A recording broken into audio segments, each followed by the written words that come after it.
Many imagine what happens to us after we die. Flamboyant tales of heaven and hell are taught and preached by many. Others claim that after death comes life, a new life, to try over. Others still claim that our spirits roam the earth or between worlds, not bound to any one or thing. There are so many theories. Many have holes in their ideology. The most popular is the heaven and hell theory. If you are good and follow God, you go to heaven. But if you are bad and sin, you are sent to hell.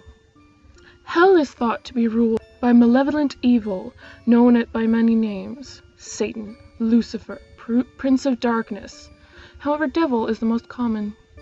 He takes great pleasure in torturing the evil, the sinners, the wrongdoers, and he wishes to create more by tempting those still alive into practices that would cause them a hellish afterlife. Hell is thought to be all aflame, and those in are tortured constantly. Such imaginings are thought up by such small minds. One of the biggest holes in the theory is that the devil is quite contradictory. If he loves sinners so much, then why does he torture them and treat them badly for doing exactly what he wanted? Should he not love the sinners instead of hate them? Or is he doing all he does for God, testing his followers and then punishing those who disobey God?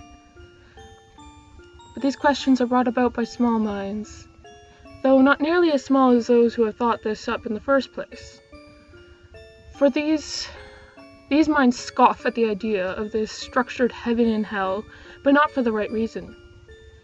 The thing these people misunderstand about the devil character is that they believe him to be fueled by hatred and anger, but he's far more apathetic than that. He's a psychopath. He cares for no one. He finds great joy in causing pain and ruining lives. God limits his victims to those he deems unworthy of his love. People misunderstand the God character as well. So the devil hurts those that he can, which is never enough, so he wishes for more. And the only way to create more is to tempt others into becoming sinners, to ruin people's lives so that they lose faith in God. However, in this story, God is omnipotent, all-powerful. He chooses who is loved and who is thrown to the hellhounds. God is not the hero in this story. In fact, he is worse than the devil, whom many mistake as the villain. For he is not benevolent. He allows and causes such atrocities to so many. And he claims love and righteousness. But like the devil character, the God character is a psychopath, only caring for his own needs and wants. In this story, we are all so small to him. Such helpless little insects, trying so hard to be so much. But in the end, that's all we are to him. Insects. One does not care when they kill a fly, just as God does not care if a human dies. God is simply bored. He created us all as entertainment, nothing more. Not out of love or companionship or loneliness, but as a means to keep his mind occupied. Because nothingness is the real torture. It's a quaint little story, told so often in so many ways, most of which interpret it incorrectly. But in the end, what does it matter? They're just stories. The truth is too big and too frightening for petty humans to take comfort in, so we wrap ourselves up in these happy little lies. There are those that don't believe anything happens after we die. We simply end, cease to exist. These are usually self-proclaimed people of science, or, moreover, logic. But that theory has holes in it also. Through science we have come to know that our minds are the biggest and the most complicated thing in the universe, capable of so much and having done so much. How can something so vast and complicated just evaporate, cease to exist? Something cannot be made to be nothing. But now we are getting closer. Because after our bodies die, our minds do not. Our minds cannot.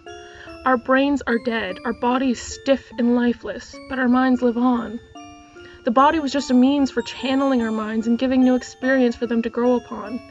Once the body can no longer be used by the minds, they leave. Or don't. Those with great minds, yearning for knowledge and filled with ideas, live on. Once freed by the mortal coil, they spread out into the world. Since they crave new experiences, they find others that are filled with potential and pour into them, spreading into many minds. These are the minds that made their mark in history. Their words, their ideas, and findings educating and growing the minds still in living bodies. Once the mind has found all its new homes, it stops spreading. But then its new homes die, and those minds, now filled with so many other minds and new things of their own, spread out and find new homes, happening again and again, creating smarter and smarter people. But then there are the minds that don't allow others in. The minds that wish for nothing more but what is known, what is familiar. The minds that fill themselves with hatred and ignorance instead of knowledge. Those minds stay, trapped in the darkness. And that is the true hell. Alone in the dark, forever. Even though the brain is dead, the mind can still become ill. It can still be driven insane. These minds are trapped in an eternity of torture of their own creation, madness rotting and eating away at itself forever, never running out because the human mind is infinite. This idea is too great for small minds to contemplate. It is the minds that want more and that stray from the ideas that have cemented themselves on the lips of the bodies that belong to these small minds. These ideas are the only things that escape from the closed minds before death, so that they are left alone in their torture, not knowing why or how they have come to such a fate. After all, small minds cannot fathom such horror, cannot understand how such a thing would be, trapped in what is known, in what is familiar.